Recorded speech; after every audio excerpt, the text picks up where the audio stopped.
Okay, so here's the thing. Now, you got a lot of people out there that are afraid that if their company goes under, it's the only thing that they have going on. They only have all their eggs in one basket. They're afraid that they're not going to be able to stay afloat. So that's why I'm making this video to give you 6 guidelines that you can go by. And if you follow these guidelines and do what I'm telling you to do here, you'll be able to stay afloat no matter what company you're in, no matter if the company goes under, or even if you don't have a company. Okay? If your business happens to die for any reason, you can still stay afloat.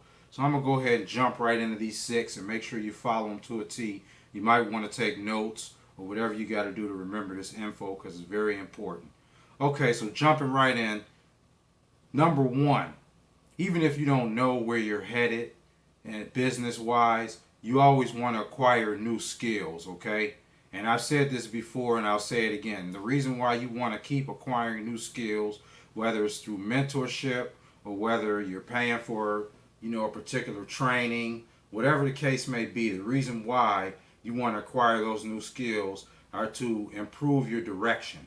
Okay, when you acquire new skills, it helps you to be able to know which direction you're going, whether it's business wise, and it just gives you something to shoot for. Okay, and that's going to keep you afloat because you can stay afloat off of your skills. So no matter what company you jump in, you'll have a set of skills that'll be able to jumpstart that business. Okay, number 2, you want to get yourself in place for a no, and that simply means show up, because if you don't show up and show someone what you have going on or put your presentation in front of someone, then you'll never get a yes. It'll always be no, because if you don't show, then the answer is no, because there'll be no one to even make a decision whether or not they want to join you. Okay, so that second one would be to make sure you go and show up and get in place, even if it's in place just to hear a no. Get used to getting in place.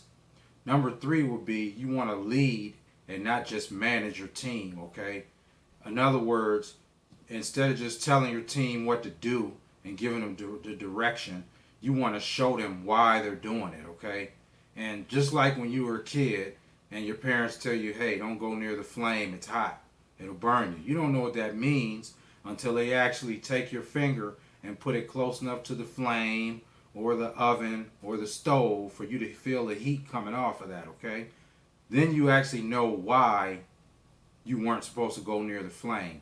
So if you teach them why they're supposed to be doing something, they'll respect you for that, and therefore they'll know that you care, and they're most likely they'll follow you into whatever business that you lead them into. So if something goes wrong with the other one, they're going to be looking to you for direction and the reasons why, and you can take them to the next level, the next business, or whatever you need to take them to after the first one dies out. Okay, so that would be number 3.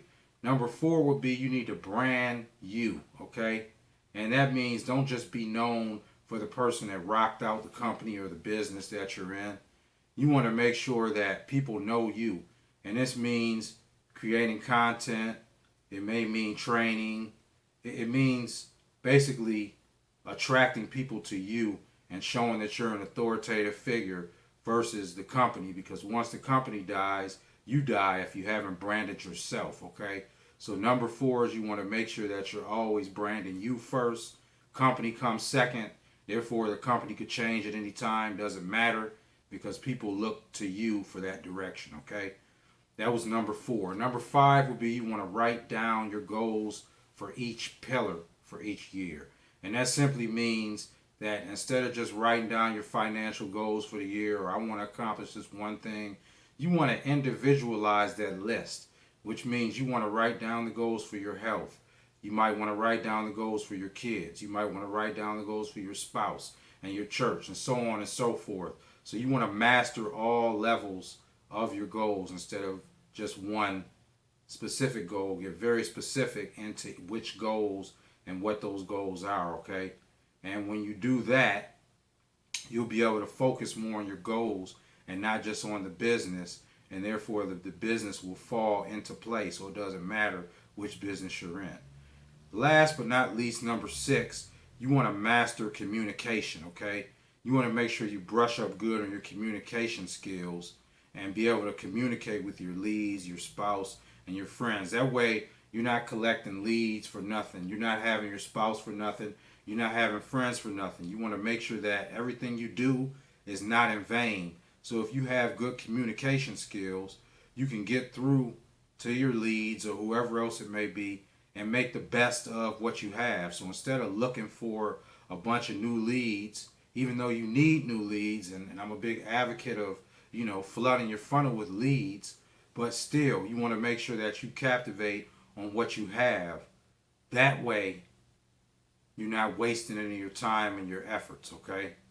So, just to recap real quick, these 6 ways that you can stay afloat even if your business sinks. Number 1 was, even if you don't know where you're headed business-wise, you always want to acquire new skills, and that'll help you improve your direction. Number 2 is get yourself in a place where you're able to show up, even if it's for a no. You're getting used to showing up. Therefore, whatever business you're in, you already know you're going to show up and show people what you have to offer. Number 3, you want to lead and don't just manage your team, which means you want to show them just as much as the what to do. You want to show them the why to do that, okay? Number 4 is you want to brand you. Don't just be known for the company you're in. You want to be known for yourself and how you rock out any company. So brand yourself. That way you're known that in anything you do, you're going to do it to the best of your ability and you're going to create results, because why? Daily action and consistency equals results, okay? Number 5 is you want to write down your goals for each pillar as opposed to just for each year. You want to do it for each pillar for each year, which means getting real specific with it, writing down the goals for your health, your kids, your spouse, your church, and so on and so forth, mastering all pillars of your goals, okay? Number 6, last but not least, we said master your communication skills. That way you're not capturing leads for nothing.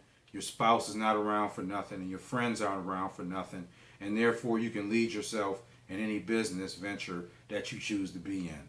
So if you got some value out of this, if you like what you heard, don't hesitate to like, comment, and share, okay? So I hope this was valuable to you.